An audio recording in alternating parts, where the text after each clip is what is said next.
Hi, lastly we are going to talk about is the friends of for all, which is for some. You can see that for the for all statement is pretty strong statement. We are claiming that every single element in the set A has the property X. Yeah, but that's not always the case. Right, so you ask what else can we claim?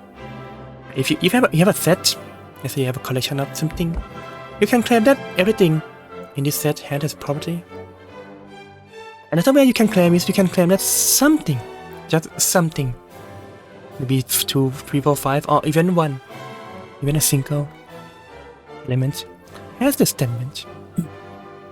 Maybe P of this is true for only like 3. So that's it. What we have here for the for some statement. We should write in the similar way as for all. And we have x in A. We have to first say what are the elements we are talking about, and we use this mirror letter E. It is mirror from left to right, and we have a P of x, which is a predicate. You can think of it also as a it's a property of the elements x. And so we have this statement. We can read it from left to right.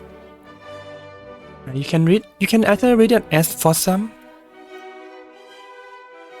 which is convenient when you think of for some and for all as two things that go together. Or you can read in a more natural statement, which is the axis.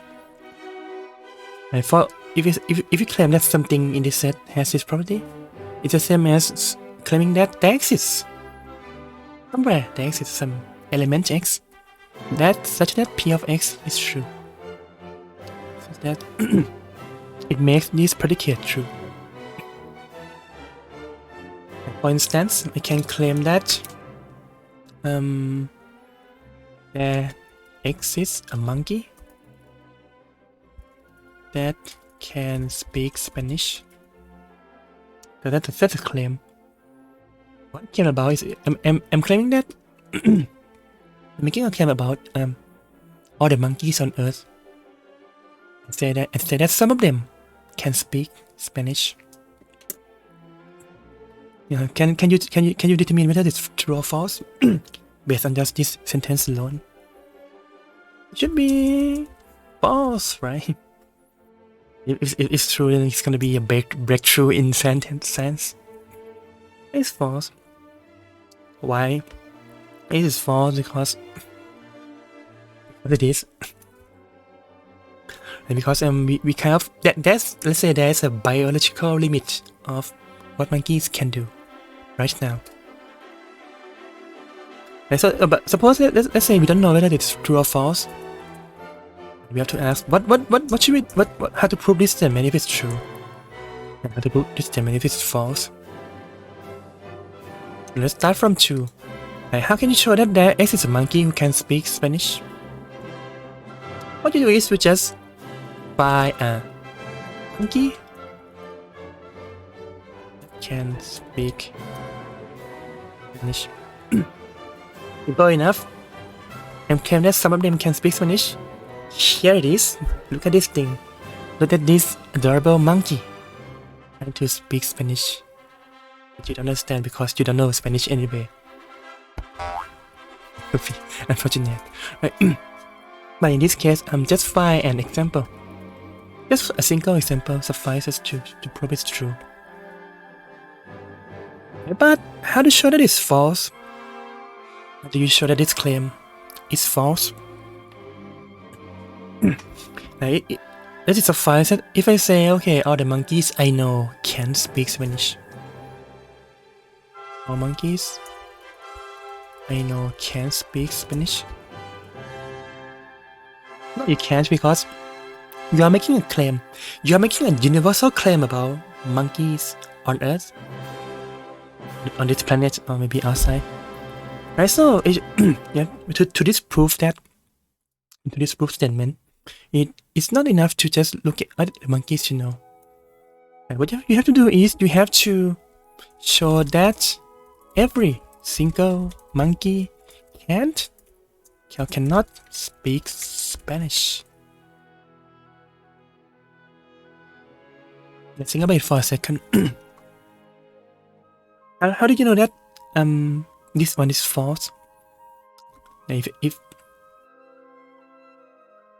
I give you like 5 monkeys, how can I show you that the 6th monkey or the other monkey, let's say those monkeys in London, the monkeys in Peru, they can speak Spanish as well.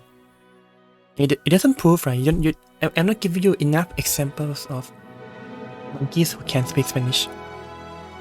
I see. So the only way to prove that it's false, I have to show that, okay, for any monkey, if I go and find all the monkeys on Earth and maybe ask them to speak Spanish for me, they say, "Oh, sorry, I can't speak Spanish." And so to prove it's false, you have to show that it is false for every single monkey. And we can see the contrast here.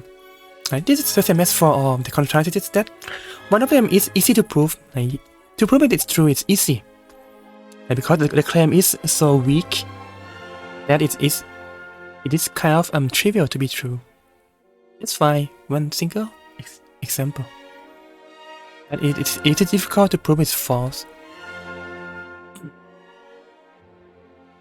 Because to prove it's false, then you have to, in contrast, you have to prove that it fails for all the monkeys on Earth.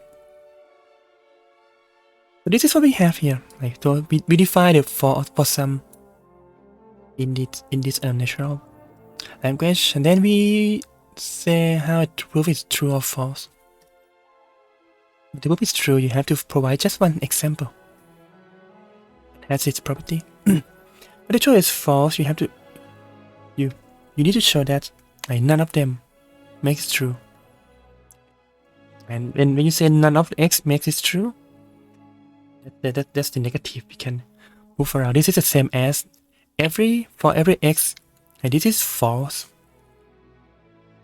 If no monkeys can speak Spanish, that's equivalent to claiming that every monkey cannot speak Spanish. It is the goal here. So let's see how to achieve that. I think I have just one examples. We have this through again, it's not proposition, it is quantifier. Each of these two quantifier determine whether it's true or false and justify your reasoning. So for instance, for the first one, so the claim is that there exists some integer x such that the square root of that integer of that x is still an integer. So maybe it is useful if you convert it back to just a sentence, so it might be easier to visualize. So this is claiming that there exists an integer x whose square root is also an integer. So this is what the first statement is about. How to show it is true? If you know it's true, we just have to give a single example. Is there such an example? Yes, there are a lot of them, but because there exists this example, let's choose 9, whose square root is, or the square root of 9, which is 3. It is also an integer. And so this the first quantifier is true because there exists an integer whose square root is still an integer. No, is also an integer. So that's true for the first statement. One example suffices. What about B? How do you show B? So maybe you have to first say that. And for B, we are claiming that there exists a real number x whose square root is less than 0. So you think of other numbers. Can you find an example where the square root is less than 0? If you cannot, then it's not true, right? But you have to also prove that it's false. And so first we notice that it's false. Why is it false? Because of the definition of the square root. By the definition of the square root is always positive or 0. The square root of any number x. By definition of the square root. This is a fact.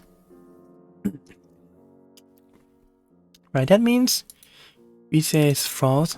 How to prove it's false? We have to say that for any real numbers, this is false. And for any real number, the letter is false. So for any real number x, of x is never less than 0. This is what we want to claim. Right, but we can't claim it yet because again, this is if this is what we write, it's going to be a circular logic. We haven't proved anything, so we have to start from a fact, and the fact is that square root of x is greater than or equals to 0 by the definition of square root. So here we start from fact. And the fact is that the square root is always non-negative. Thus, now we can conclude that the square root is never less than 0. Which is the same as saying that it is always greater than or equals to 0. And that's enough to prove the statement. We say that for any real number, it has this property, and this property implies that the predicate here is false. And so that's it. That's how you can prove the false-sum statement. That's all for this part. And there's some exercise that you need to do. So good luck, and I will see you next time.